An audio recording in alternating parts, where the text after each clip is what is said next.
စောက်တို့ကိုဖတ်နေရင်စာမျက်နှာအဆုံးရောက်တော့ဘာဖတ်လိုက်မှမသိတော့တဲ့အဖြစ်မျိုးကြုံဘူးကြလားဒါမှမဟုတ်အရေးကြီးတဲ့အလုပ်တစ်ခုလုပ်ဖို့ထိုင်လိုက်ပေမဲ့9မိနစ်နေတော့ဖုံးပွနေမိတာမျိုးတော့ဖြစ်ဘူးလားကျွန်တော်တို့အလုပ်တစ်ခုကိုအာရုံမဆိုင်နိုင်တာဟာပြင်းလို့မဟုတ်ပါဘူးကျွန်တော်တို့ဦးနောက်ရဲ့အလုပ်လုပ်ပုံကိုနားမလည်သေးလို့ပါ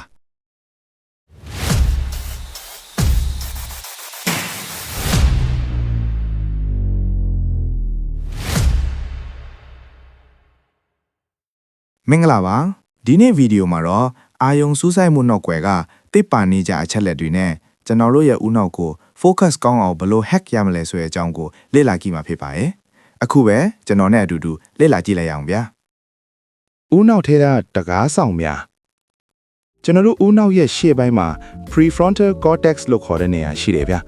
သူကဦးနောက်ရဲ့တကားဆောင်လို့အကြမ်းကြီးပြောလို့ရပါတယ်ဥပမာပြောရရင်ဗျာခင်ဗျားကအိမ်မှာမီးမလာလို့ coffee ဆိုင်မှာ laptop နဲ့သွားနေအလုပ်လုပ်နေတယ်ဆိုပါစို့ဘေးမှာလူတွေကစကားပြောနေမယ်ကားတန်တွေကြားနေမယ်ဒါပေမဲ့ခင်ဗျားကရှေ့က laptop ကိုပဲအာရုံစိုက်ထားနိုင်တယ်ဒါဟာဒီတကားဆောင်ကမလိုအပ်တဲ့အချက်အလက်ကလေးကိုပိတ်ချထားပေးလိုက်ခြင်းဖြစ်ပါတယ်အာယုံစူးစိုက်မှုဆိုတာအရာအားလုံးကိုလက်ခံတာမဟုတ်ပဲအရေးမကြီးတာတွေကိုညှင်းပယ်တတ်တာကိုဆိုလိုနိုင်တယ်ဓာတုဗေဒကော်တေအာယုံစူးစိုက်ဖို့ဆိုရင်ဦးနောက်ထဲမှာဓာတုဗေဒကော်တေတစ်ခွလိုအပ်ပါတယ်ဒီလိုပြောလိုက်လို့နားမလဲပဲနည်းနည်းရှုပ်သွားမယ်လို့ထင်ပါတယ်အဲ့ဒါကြောင့်ကျွန်တော်ဥပမာနဲ့တစ်ချက်ရှင်းပြမယ်ပထမဆုံးက adrenaline ပါသူကတင့်ကိုနိုးနိုးကြားကြားဖြစ်အောင်နှိုးဆော်ပေးတယ်ကော်ဖီထောက်လိုက်တယ်လို့မျိုးပေါ့ဒုတိယက acetylcholineသူကတော့ spotlight နဲ့တူတယ်ဗျာစောစောကနိုးကြားနေတဲ့စွာရည်တွေကိုဘယ်နေရာမှာသုံးရမလဲဆိုတာသူကလမ်းပြပေးတာမျိုးပေါ့ဥပမာခမ ्या ကမြားပစ်တော်မယ်ဆိုရင် adrenaline နိုးနိုးကြားကြားစိတ်ကတင့်ကိုအားရင်ပေးပြီး acetylcholine ဆိုတဲ့လမ်းပြခြင်းကဖိမတ်ကိုပဲကွက်တီမြင်အောင်လုပ်ပေးတာမျိုးပါဒီနှစ်ခုပေါင်းရင်ခမ ्या ဦးနောက်ရဲ့အကောင်းဆုံး cortex တစ်ခုရပြီပေါ့ဗျာလက်တွေ့ချင်းသုံးကျဲနီလန်ဒါဆိုဓာတ်တွေကိုလက်တွေ့ဘယ်လိုသုံးမလဲနီလန်နှစ်ခုတော့ရှိတယ်ဗျ visual focus အမြင်နဲ့အာရုံပြုခြင်းအလုံးမဆက်ခင်အမှတ်တစ်ခုခုဒါမှမဟုတ်စာမျက်နှာပေါ်ကစလုံးတစ်လုံးကိုစက္ကန့်30ကနေ60အထိတဲ့တဲ့စိုက်ပေးပါဒါဟာဦးနှောက်ကိုအခုအာယုံစိုက်တော်မယ်လို့ signal ပေးလိုက်ခြင်းဖြစ်ပါတယ် Atradian cycles အကန့်အသတ်ဖြစ်အာယုံပြုခြင်းကျွန်တော်တို့ဦးနှောက်ဟာတနေ့ကုန်အာယုံမစိုက်နိုင်ပါဘူးသိပ္ပံပညာအရမိနစ်60ဆိုတာအာယုံစိုက်ဖို့အကောင်းဆုံးအချိန်အကန့်အသတ်ပါပဲတဲ့